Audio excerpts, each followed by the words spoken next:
Hello everyone and welcome again to Psycho. पिछले वीडियो में हमने थर्मोडायनेमिक्स प्रोसेसेस जिसमें adiabatic process, isobaric process, isochoric process और आइसोथर्मल प्रोसेस, इन चार प्रोसेस के हमने इंपॉर्टेंट एमसीक्यू को सॉल्व किया था। इन चारों प्रोसेसेस को अच्छे से समझा था कि इस वीडियो में हम थर्मोडायनेमिक्स के दो इंपॉर्टेंट क्वांटिटी एंथैल्पी और एंट्रोपी के बारे में पढ़ेंगे। सबसे पहले मैं आपको इनके कॉन्सेप्ट के बारे में बताऊंगा, इनकी डेफिनेशन और ये होते क्या हैं। उसके बाद हम इसके इंपॉर्टेंट एमसीक्यू को भी सॉल्व करेंगे, ठीक है। तो इस वीडियो के बाद आपको एंथैल्पी और एंट्रोपी में अगर कोई डाउट रहेगा तो क्लियर हो जाएगा। बिल्कुल आपको वीडियो को शुरू से लेकर एंड तक देखना है, ठीक है। और ये जो टॉपिक है ये आपके एग्जाम के लिए बहुत ज़्यादा इंपॉर्टेंट है, ठीक है। तो इसको स्किप करना बहुत बड़ी भूल होगी आपके लिए, ओके। तो चलिए वीडियो को शुरू करते हैं। सबसे पहले मैं आपको एंथैल्पी के बारे में बताता हूँ, एंथैल्पी क्या होता है।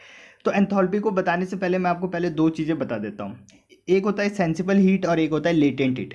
वैसे तो मैंने आपको इन दोनों के बारे में नाइन्थ क्लास, जब मैं आपको नाइन्थ क्लास की फिजिक्स पढ़ा रहा था तब भी मैंने आपको लेटेंट हीट और सेंसिबल हीट के बारे में बताया था। लेकिन एक बार मैं आपको यहाँ पे भी बता देता हूँ कि सेंसिबल हीट और लेटेंट हीट क्या होता है। तो एक एग्जाम्पल के थ्रू बताता हूँ। जैसे कि ये बर्तन है, ठीक है। इस बर्तन में क्या है, पानी है, जो कि कितने डिग्री सेंटीग्रेड पे, 15.6 डिग्री सेंटीग्रेड पे। 15 डिग्री सेंटीग्रेड पे पानी क्या होगा, पानी रहेगा, ना तो बर्फ रहेगा ना तो ये वाष्प में रहेगा, ठीक है। पानी रहेगा 15 डिग्री सेंटीग्रेड पे। अब हमने इस पानी को गर्म किया, कितने टेम्परेचर तक, 100 डिग्री सेंटीग्रेड तक गर्म किया, ठीक है। तो जब हम इसको 100 डिग्री सेंटीग्रेड तक गर्म करेंगे तभी भी ये पानी रहेगा, ठीक है। जब पानी को हम गर्म करते हैं तो वो 100 डिग्री सेंटीग्रेड तक वो पानी रहता है, उसके बाद वो उबलने लग जाता है और वाष्प में परिवर्तित होने लग जाता है, ठीक है। तो 100 डिग्री सेंटीग्रेड तक वो क्या रहेगा, अपनी उसी स्टेट में रहेगा जो उसकी पहली अवस्था थी। जो द्रव्य अवस्था में था वो द्रव्य अवस्था में ही है, ठीक है। तो जब कोई पदार्थ अपनी सेम अवस्था में रहता है, जैसे जैसे हम टेम्परेचर बढ़ाते हैं और वो अपनी सेम ही अवस्था में अपनी अवस्था को चेंज नहीं कर रहा है, तो उस टेम्परेचर को हमने क्या बोला था, सेंसिबल हीट बोला था, ठीक है। तो सेंसिबल हीट क्या हो गया, जो हमने 15 से लेके 100 डिग्री सेंटीग्रेड तक दिया, इसको क्या बोला हमने, सेंसिबल हीट बोला, ठीक है। अब लेटेंट हीट क्या होता है, यानी कि गुप्त ऊष्मा किसको बोलते हैं। तो 100 डिग्री सेंटीग्रेड के बाद, 100 डिग्री सेंटीग्रेड पे आ गया है पानी, इसके बाद पानी की जो अपनी गुप्त ऊष्मा है उसके कारण वो अपनी अवस्था को चेंज करेगा, ठीक है। हम उसको टेम्परेचर कितना देंगे, 100 डिग्री ही देंगे, इससे ज़्यादा टेम्परेचर नहीं देंगे। अब इसके बाद वो अपनी टेम्परेचर, यानी जिसको हमने बोला है गुप्त ऊष्मा, उसके कारण वो अपनी अवस्था को चेंज करेगा। तब वो क्या बन जाएगा, द्रव से क्या बन जाएगा, गैस बन जाएगा, ठीक है। लिक्विड से गैस बन जाएगा। और जो ये टेम्परेचर है जिसकी वजह से वो अपनी अवस्था को चेंज कर रहा है, इसको क्या बोला था हमने, लेटेंट हीट बोला है, ठीक है। 100 डिग्री सेंटीग्रेड तक दिया था जिससे वो अपनी अवस्था में था, इसको, इस हीट को हमने क्या बोला था, सेंसिबल हीट बोला था। और जो 100 डिग्री के बाद टेम्परेचर कितना दे रखा है हमने, 100 ही दे रखा है, लेकिन उसके बाद वो अपनी लेटेंट हीट की वजह से अपनी अवस्था को चेंज कर रहा है, ठीक है। तो जिस हीट के कारण वो अपनी अवस्था को चेंज कर रहा है उसको क्या बोलते हैं, लेटेंट हीट बोलते हैं। तो ये लेटेंट हीट हो गया, यानी कि गुप्त ऊष्मा हो गया, ठीक है। तो सेंसिबल हीट और लेटेंट हीट आपको पता चल गया, ठीक है। सेंसिबल हीट जिसमें वो अपनी उसी अवस्था में रहता है और लेटेंट हीट जिसमें वो अपनी अवस्था चेंज कर देता है, ठीक। अब देखिए एंथैल्पी पे आते हैं दोबारा। एंथैल्पी क्या होता है, टोटल हीट। टोटल हीट मतलब कौन कौन सी heat, sensible heat plus latent heat, ठीक है। Sensible heat plus latent heat, ये हो गई टोटल हीट। इसी को हम बोलते हैं किसी भी सिस्टम का एंथैल्पी, ठीक है। तो एंथैल्पी क्या हुआ, एक प्रकार का क्या हुआ, हीट हुआ, एक प्रकार की क्या है, ऊष्मा है। और ये किस प्रकार की ऊष्मा है, जिसमें सेंसिबल हीट और लेटेंट हीट, गुप्त ऊष्मा और सेंसिबल हीट दोनों प्रकार की ऊष्मा होती है, ठीक है। तो यदि आपसे पूछे एंथैल्पी होता क्या है, तो एंथैल्पी क्या है, पहली बात तो ये थर्मोडायनेमिक्स क्वांटिटी है, ठीक है। क्वांटिटी है यानी इसका क्या होगा, एक यूनिट भी होगा। तो यूनिट क्या होता है एंथैल्पी का, यूनिट क्या होता है, देखिए एंथैल्पी मैंने अभी आपको क्या बताया, एक प्रकार की हीट है। और कैसी हीट है, sensible heat plus latent heat है। तो एक प्रकार की हीट ही है और हीट की यूनिट क्या होती है, जूल होती है। तो इसकी भी इकाई क्या होगी, जूल होगी, ठीक है। तो एंथैल्पी क्या होता है, एक थर्मोडायनेमिक्स क्वांटिटी है जो किसके बराबर होता है, टोटल हीट, जिसमें कौन कौन सी हीट शामिल होती है, सेंसिबल हीट और प्लस लेटेंट हीट, ये। तो इसको बोलते हैं एंथैल्पी किसी भी सिस्टम का। और इसको हम एच से रिप्रेजेंट करते हैं, ठीक है। इसको हम किससे, कैपिटल एच से रिप्रेजेंट करते हैं एंथैल्पी को।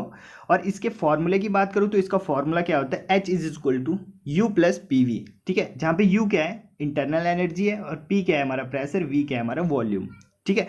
तो H is equal to U plus P V. तो हम इस प्रकार से भी बोल सकते हैं कि एंथैल्पी क्या होता है किसी सिस्टम का, internal energy plus P V, ठीक है। किसी भी सिस्टम की इंटरनल एनर्जी प्लस उसका दाब और वॉल्यूम का गुणनफल, ये क्या होता है, हमारा एंथैल्पी होता है, ठीक है। इसका यूनिट क्या हो गया, जूल हो गया, क्योंकि ये एक प्रकार की हीट है इसलिए इसका यूनिट क्या हो गया, जूल हो गया। इसको किससे रिप्रेजेंट करते हैं, एच से रिप्रेजेंट करते हैं, ठीक है। एंथैल्पी समझ में आ गया होगा आपको, ठीक है। अब जो नेक्स्ट टर्म है हमारा वो है एंट्रोपी, ठीक है। तो एंट्रोपी इंपॉर्टेंट है एंथैल्पी से, एंट्रोपी ज़्यादा पूछा जाता है, एंट्रोपी को डिस्कस करते हैं। तो डेफिनेशन की बात करें तो एंट्रोपी की डेफिनेशन क्या होती है? अ measurement of the degree of randomness, randomness की डिग्री को ही हम क्या बोलते हैं? एंट्रोपी बोलते हैं। अगर आपको अभी समझ में नहीं आया तो कोई बात नहीं, मैं आपको बेसिक से बताता हूँ सब कुछ। देखिए, हमें पता है कि पदार्थ की 3 अवस्था होती है, सॉलिड, लिक्विड और गैस। और एक चीज़ और पता है कि जो पदार्थ हैं वो किससे मिलके बने होते हैं? अणुओं से, यानी मॉलिक्यूल से मिलके बने होते हैं। सॉलिड में जो मॉलिक्यूल्स होते हैं वो देखिए कैसे हैं। सॉलिड में मॉलिक्यूल्स बिल्कुल अरेंज हो रखे हैं, ठीक है, फिक्स शेप है, फिक्स वॉल्यूम है, ठीक है। लिक्विड में देखिए जो मॉलिक्यूल्स है थोड़े इधर उधर हो रखे हैं, ठीक है। और गैस में देखिए जो ये बहुत ज़्यादा इधर उधर हो रखे हैं, तो इसी को बोलते हैं रैंडमनेस। अगर ये बिल्कुल अपनी सही पोजीशन पे तो इसको बोलते हैं अरेंज्ड, और थोड़े इधर उधर हो गए तो मतलब थोड़े से रैंडमनेस दिखा रहे हैं। और यहाँ पे बहुत ज़्यादा रैंडमनेस दिखा रहा है, कोई पार्टिकल्स इधर है, कोई पार्टिकल्स उधर है, कोई भी फिक्स्ड अरेंजमेंट नहीं है इनकी। ये क्या है? रैंडमनेस दिखा रहा है, ठीक। तो इसको बोलते हैं रैंडमनेस। अब जैसे एक और रैंडमनेस का उदाहरण देते हैं। जैसे एक ये है, यहाँ पे ईंटें लगा के एक दीवार बनाई गई है, तो ये बिल्कुल प्रॉपर दीवार लग रही है, और यहाँ पे आपको ये दिख रहा है, तो ये देखिए इधर उधर बिखरा हुआ है, तो इसको बोलते हैं रैंडमनेस, ठीक है। या फिर इसको बोलेंगे हम डिसऑर्डर, है ना। एक ये क्या हो गया? ऑर्डर में हो गया, और ये क्या हो गया? डिसऑर्डर। डिसऑर्डर बोलो या फिर रैंडमनेस बोलो, तो इसी की जो डिग्री होती है को बोलते हैं एंट्रोपी। और एंट्रोपी देखिए किस पे डिपेंड कर रहा है? रैंडमनेस पे, ठीक है, डिसऑर्डरनेस पे। जितनी ज़्यादा रैंडमनेस आएगी उतनी ज़्यादा उस सिस्टम की एंट्रोपी होगी, ठीक है। अभी आपको धीरे धीरे बताऊंगा, ठीक है। अब देखिए इसमें आपको 4 चित्र दिख रहे हैं, ठीक है। अगर इस वाले की बात करें तो इसमें देखिए जो पार्टिकल्स हैं बिल्कुल अरेंज्ड है, तो यहाँ पे इसकी एंट्रोपी क्या होगी? कम होगी। फिर इस वाले आपको चित्र में क्या दिख रहा है? कि जो पार्टिकल्स से थोड़े बिखर गए हैं, ठीक है, अपनी पोजीशन से, तो इसकी एंट्रोपी इससे ज़्यादा होगी। इसमें देखिए और बिखर गए तो इसकी एंट्रोपी और ज़्यादा होगी। और लास्ट वाले में देखिए तो ये तो इधर तितर बितर हो रखे हैं, तो इसकी एंट्रोपी क्या होगी? सबसे ज़्यादा होगी, ठीक है। तो यही मैंने आपको बोला, the lower the entropy, entropy उतना कम होगा जितना वो ऑर्डर्ड होगा, मतलब जितना वो अरेंज्ड होगा उसकी एंट्रोपी उतनी कम होगी, ठीक है। एंड इसका वाइस वर्सा, इसका उल्टा, यानी कि जितना ज़्यादा उसमें रैंडमनेस होगा, जितना ज़्यादा वो डिसऑर्डरनेस होगा उसमें, उतनी ज़्यादा उसकी एंट्रोपी होगी। यहाँ पे सबसे ज़्यादा डिसऑर्डर है तो इसकी एंट्रोपी सबसे ज़्यादा है, यहाँ पे जो डिसऑर्डरनेस है वो सबसे कम है, यानी अरेंज है, तो इसकी एंट्रोपी सबसे कम है, ठीक है। अब आगे चलते हैं। देखिए, अब देखिए सॉलिड, लिक्विड, गैस, इसमें मैंने आपको पार्टिकल्स बताए। देखिए सॉलिड में क्या है? अरेंज्ड है पार्टिकल बिल्कुल, यहाँ डिसऑर्डरनेस क्या है? कम है। यहाँ पे लिक्विड में देखिए थोड़े इधर उधर हो रखे हैं, यहाँ की डिसऑर्डरनेस थोड़ा ज़्यादा है। और यहाँ पे गैस में देखिए यहाँ बहुत ज़्यादा है। तो अगर मैं एंट्रोपी पूछूँ तीनों की, सॉलिड, लिक्विड, गैस की, तो क्या होगा? सॉलिड की एंट्रोपी क्या होती है? सबसे कम होती है, ठीक है, सबसे कम होगी सॉलिड की, ओके। फिर होता है हमारे लिक्विड का, और सबसे ज़्यादा एंट्रोपी किसका होगा? गैस का, ठीक है। तो यानी गैस की एंट्रोपी सबसे ज़्यादा होती है, फिर लिक्विड की होती है, और फिर सॉलिड की सबसे कम एंट्रोपी होती है, ठीक है। ये तो हो गया एंट्रोपी। आपको एक डायग्राम ये भी दिख रहा है, ठीक है। अब यहाँ पे देखिए नीचे वाले डायग्राम में जो मॉलिक्यूल्स हैं वो क्या है? थोड़े पास है में, डिसऑर्डरनेस कम है। वहीं ऊपर वाले में देखिए जो मॉलिक्यूल्स है वो दूर दूर है, इधर उधर हो रखे, तो यहाँ पे डिसऑर्डरनेस ज़्यादा है। तो एंट्रोपी किसकी ज़्यादा होगी? जो ज़्यादा डिसऑर्डरनेस दिखा रहा है ऊपर वाला, तो इसकी एंट्रोपी ज़्यादा होगी, ठीक है।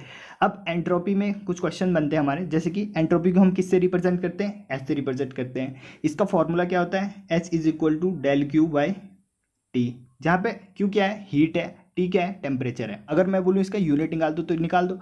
जो हीट का होता है, हीट का क्या होता है? जूल, और टेम्परेचर का क्या होता है? केल्विन। तो जो एंट्रोपी का मात्रक क्या होता है? जूल पर केल्विन होता है। अगर मैं इसके वीमा की बात करूँ, डायमेंशन की बात करूँ, ठीक है, मैंने कम्युनिटी पोस्ट में भी ये क्वेश्चन डाला था, उसमें बहुत कम लोगों ने आंसर किया है। तो इसकी वीमा बना लेते हैं। कैसे बनाएंगे वीमा? अगर आपको पता नहीं है तो बना लेते हैं। जैसे कि आपको हीट की वीमा पता है, हीट का एक प्रकार की एनर्जी है, ठीक है, हीट एक प्रकार की एनर्जी है। तो एनर्जी की वीमा क्या होती है? एम एल की पावर 2 टी की पावर -2, ठीक है। और नीचे क्या है हमारा? टी, टी क्या है हमारा? टेम्परेचर, टेम्परेचर का क्या होता है? थीटा, थीटा होता है ना। तो इसको ऊपर भेज देंगे तो क्या बन जाएगा? एम तो ऐसे रहेगा, एल की पावर 2 टी की पावर -2 और थीटा की पावर -1।